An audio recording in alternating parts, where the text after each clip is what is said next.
When I was a kid, I played in a state tournament at the University of Utah.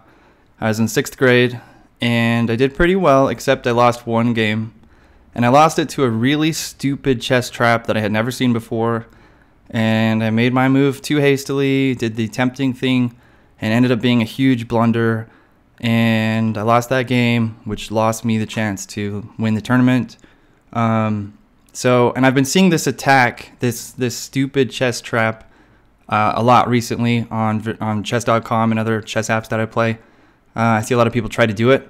So I'm going to show it to you and show you how to defend against it. And you can try it if you want. I don't think it's particularly good. It really does kind of count on your opponent to just not know about it already. But anyways, this is the first video on stupid chess traps. And it goes like this. So you have the black pieces. White opens with the king pawn opening, and you have chosen to respond with e5, which is my favorite. You know, it's the non-Sicilian, most common non-Sicilian opening, and it happens to be my favorite. So, but at the time, when I was a kid, I actually didn't usually play that. I normally would play this. I was trying to understand the French defense at the time. I didn't actually play the right moves, but because I would play this, it led to some wins because a lot of players weren't used to it. But in this particular game, I felt like I just won a few games. I was feeling pretty good. And I remember I played this kind of arbitrarily, remembering that usually when I'd play Chessmaster on the computer, that is what I would see Chessmaster play as black. So I thought, well, how bad could it be? And this was way before I ever got into using this opening. And I encountered what's called the Wayward Queen attack, which is when this happens. Now, as a 6th grader who had never seen this before, my immediate instinct was thinking, oh, look at this, there's attack. You know, this is a really weak, square for the king. Maybe this bishop could come out, try a scholar's mate, which is a 4-move checkmate against me. I want to, chase this queen off. I want to protect this pawn. And, without even thinking about it, I played this. And this is a game-losing move. I'll give you a second to see if you can see why. Okay, the reason why is that this pawn is not defended, and so this is a very intuitive move for someone to make, forgetting about their center pawn being attacked by the queen, because the first thing you notice is, hey, this queen is keening in on my king. I don't want an early checkmate against me, and I want to chase this queen off. That you totally forget about this not being defended. Especially where, you're used to it being attacked by this knight. So you see the queen come out, and you might not be realizing that this pawn is under attack. But what's way worse about it is not the loss of the pawn. It's this check with the follow-up of losing this rook. And when I saw that, I knew it was over. I tried to play on. I played this, hoping that he'd trade queens. Obviously, he's not going to. And, down a rook, this is just a really... Even with this check, this is just a bad situation for black. I mean, it's game over. White really has to screw this up. Threatening to take this piece. I mean, this is just so bad. Even with this, black can't come back from this unless white really, really, really fucks up. Yeah, it's something that you want to avoid. Now, going back to this position, there are a lot of ways you can avoid this. And the first one is to just keep in mind that this is the piece that's attacked, not this one. This queen is not going to come and take this because it's defended by the king. The queen needs to be supported by this bishop before that becomes a real threat. And usually that is the follow-up after you defend this pawn. But just before I go into those lines, I want to show you that this move here is another tempting move that's also a mistake, but it's not nearly as bad. And arguably, it's still kind of equal, and I'll show you why. So this chases off the queen. It doesn't defend this pawn, so the queen's likely going to come here with this check. And you can respond in a couple of ways. I think this is a little bit better because your king is, ready to castle. There is no risk of this queen taking this rook. These two pieces are developed. The king is going to castle very, very quickly. White is in no position to castle. He's got none of his minor pieces developed. And so even though he's down this pawn, you can chase this queen off and continue your development. and black is arguably ahead like a tempo or more. And so this, like if you put this in a computer, it might say that white is winning, but if it is, it's very slight. It might even say that black is winning just because the pieces are developed and white is way behind in his development. And this is not a good square for the queen. He's going to have to waste another move after you develop this knight. He's got to move this, this queen probably here or somewhere. And that is not even an ideal square. That's just wasting another move while you've developed another piece and you're ahead another tempo. But that's not my recommended move. I don't generally just throw away material for no reason, although I do play a lot of gambits, so maybe I do.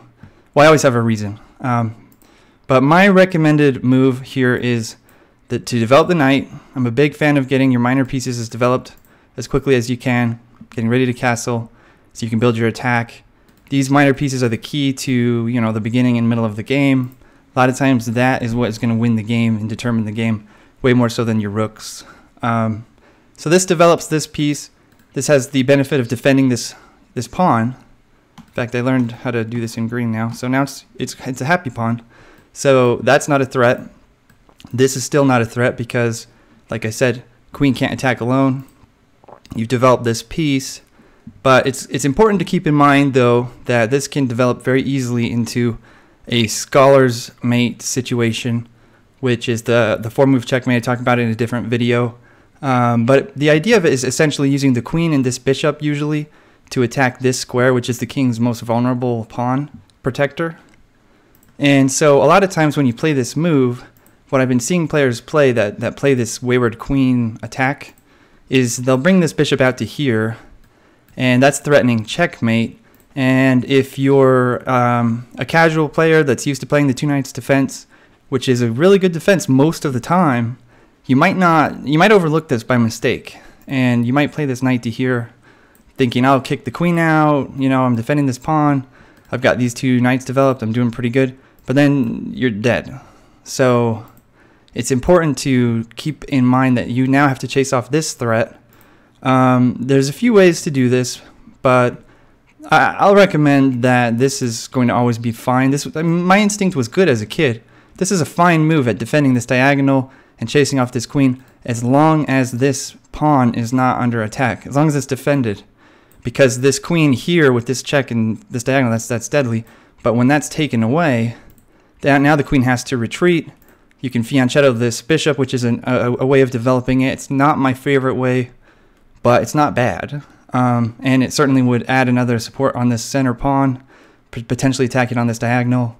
And he's got a waste to moving his queen. So usually then I've been seeing players respond by moving the queen to here, which you'll notice is yet a third time attacking you in a way that's very serious. Really, really, really wants to get this checkmate. So at this point, you should develop the knight. It's not the only move you can play. This would be fine since you're planning to move the bishop here anyways. But this is just what I would recommend. That blocks this checkmate from happening, and that's diffused white's various immediate threats. And now you're in kind of a proper 2 knights defense position. Nice center pawn, ready to fianchetto this bishop, then castle. This pawn eventually you probably push to here, or it could go to here without concern that this bishop needs to develop on this diagonal. You can comfortably support the pawn that way to get these other pieces activated and connect your rooks after you castle. So this is a little bit better. I think if you put this in a computer, it would give black the edge. I don't like to use the scoring. I think the scoring is misleading because it does tend to measure material a little more easily than it can measure like pacing, being up a tempo or so, or position can be a little harder to judge, I think. So I don't like to use the point system, but I think black has a slight edge here just because like this knight can't develop to this square. This is usually a terrible square for the knight. You might have heard it said a knight on the rim is grim. The reason for that is that he can only influence half as many squares, as he could if he was somewhere else. But another reason is suppose that this, I'm going to just do some random moves here. Suppose that this queen isn't there and this knight is developed here and this is open. you know, that's always something that you want to be thinking about, is the bishop taking the knight when it goes to those sides to force these double isolated pawns that are going to have no influence on the center, probably no influence on the game. They're disconnected from the structure. While it might open up a rook, having two isolated double pawns is pretty bad, and having them on the side is the worst. You know, if they were here, that's still pretty bad, but it's a little better. You know, I mean, that's where your king is. That's where a lot of the action is going to be taking place. This is just bad. So normally I'll just kill the knight that I see developed to there.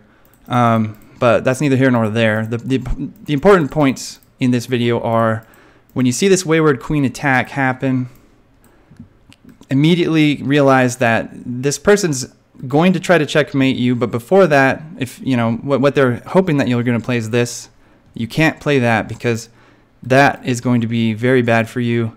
You can't play that until you've defended this pawn. And so so I recommend, like I said, this knight to here, and then you just need to start looking out for this checkmate threat and defending against that, so so that you're not caught off guard and destroyed too early in the game. And when you get to this point, you know, you have a slight edge, and you can start to play a proper game. This is going to be a good square for the knight to go. This is not even attacked yet. This queen's blocking, you know, a good square for that knight. This bishop can probably eventually be chased off with this. So it's going to be a little bit better game for you, and you'll have avoided those threats that white was counting on. And odds are, if white's playing this kind of attack against you, they're hoping to win based on some sort of like trap at the beginning, and they might not be a very good tactical player for just chess in general, which will give you the advantage if you play properly. I don't know why it's doing those moves. So again, just be aware of this threat. All right, that's the video. Thanks.